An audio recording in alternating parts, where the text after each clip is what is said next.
عام طور سے حضرت علی علیہ السلام کی شخصیت کو مذہبی اور جذباتی زاویے سے دیکھا جاتا ہے، لیکن ان کی حکومتی انتظام کاری کو بھی نظر انداز نہیں کیا جا سکتا ہے۔ حضرت علی علیہ السلام ایک بہت ہی کامیاب انتظام کار تھے۔ انہوں نے اپنی خلافت کے دور میں حکومت کے بنیادی ڈھانچے کو مضبوط کیا، جو آنے والے وقت کے لیے مثال بن گیا۔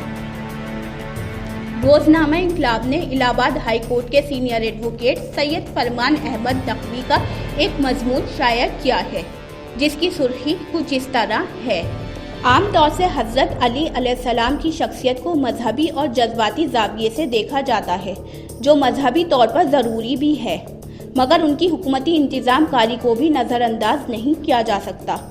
میں نے حضرت علی علیہ السلام کی شخصیت کو صرف مذہبی اور جذباتی زاویے سے نہ دیکھ کر ان کی لامحدود علمی اور انتظامی صلاحیتوں پر بھی نظر ڈالی، اور اس کی وجہ میرے مرحوم والد جناب سید محمد احمد نقوی ایڈوکیٹ کی تعلیم اور ان کی غیر معمولی مذہبی معلومات کی مرہون منت ہے۔ حضرت علی علیہ السلام ایک بہت ہی کامیاب انتظام کار تھے، جو انہوں نے اپنی خلافت کے دور میں حکومت کے بنیادی ڈھانچے کو مضبوط کر اور اسے ایک نئی سمت کی طرف گامزن کرایا، جو آنے والے وقت کے لیے مثال بن گیا۔ ان اصلاحات کو آنے والی حکومتوں نے بہت کارآمد پایا۔ حکومت کو مضبوط اور پائیدار بنانا ان کا سب سے بڑا ہدف تھا۔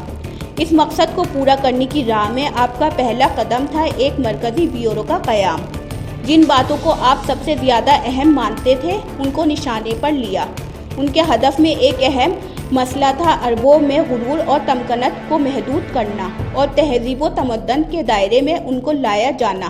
یہ ایک مشکل مرحلہ تھا، اور اس کے لیے آپ نے ایک معتمد عبدالاسود والی کو ذمہ داری سونپی۔ سب سے قبل عوام کو عربی زبان کی صحیح صرف و نحو کے بارے میں گوش گزار کرایا جائے۔ عبدالرحمن سلمی کو قرآن پڑھنے کا صحیح طریقہ سکھانے پر مامور کیا، تاکہ تلفظ اور زبان میں استعدال پیدا ہو۔ امام علی علیہ السلام نے اخلاص کے ساتھ جن مقصدوں کو پورا کرنے کا وعدہ کیا تھا، وہ کرنے کی کوشش کی، یعنی عوام کی ذہنی فلاح کو بڑھانا ہے۔ ان کے زیر نظر پہلی چیز ریاست کا استحکام تھا۔ یہ کام انہوں نے بڑی مشکلات کے باوجود کامیابی کے ساتھ انجام دیا۔ دوسری چیز ایک مرکزی بیورو تشکیل دینا تھا، جہاں انہوں نے تعلیم یافتہ اور مہذب انسان بنانے کے لیے اور عربوں کی تمکنت کو محدود کرنے کی تربیت کا کام اپنے دور کے قابل اور مخلص لوگوں کے بیچ تقسیم کیا۔ ابوالفضل والی کو یہ ذمہ داری دی گئی تھی کہ وہ عوام کو عربی زبان کے گرامر کے بنیادی اصولوں اور قواعد کو خاص ہدایت کے ساتھ زبان کے نحو پر مرکوز کرنے کی تعلیم دیں۔ عبدالرحمن سلمی کو یہ تفویض کیا گیا تھا کہ وہ لوگوں کو قرآن کو صحیح طریقے سے پڑھنے کا فن سکھائیں۔ کمیل ابن زیاد کو لوگوں کو ریاضی، انجینئرنگ اور فلکیات وغیرہ جیسے ترقی یافتہ فنون کی تربیت کا ذمہ دار بنایا گیا تھا۔ عمر بن سلمہ کو لوگوں کو عربی زبان اور ادب کے بارے میں تربیت دینے کا کام سونپا گیا تھا۔ عبادہ ابن سامت کو ہدایت دی گئی تھی کہ وہ لوگوں کو شاعری اور منطق کے بارے میں تربیت دیں۔ عبداللہ ابن عباس کو انتظامیہ اور بیان بازی کے اصولوں کے بارے میں لوگوں کو تربیت دینے کا کام سونپا گیا تھا۔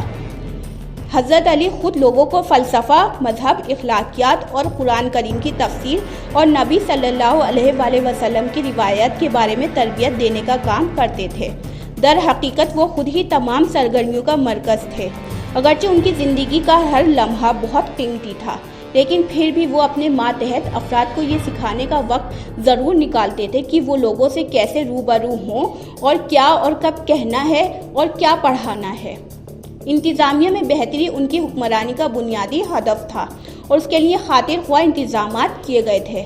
بیرونی حملوں سے ریاست کی سلامتی کے مناسب انتظامات، امن و امان کا تحفظ، بدعنوانی اور رشوت ستانی پر قابو پانا، عوام کو دولت عامہ سے مساوی مواقع فراہم کرنا، دیانتدار اور پرہیزگار افسران کی تقرری اور بے ایمان لوگوں کی انتظامیہ سے ہٹانے کے لیے ضروری انتظام کرنا۔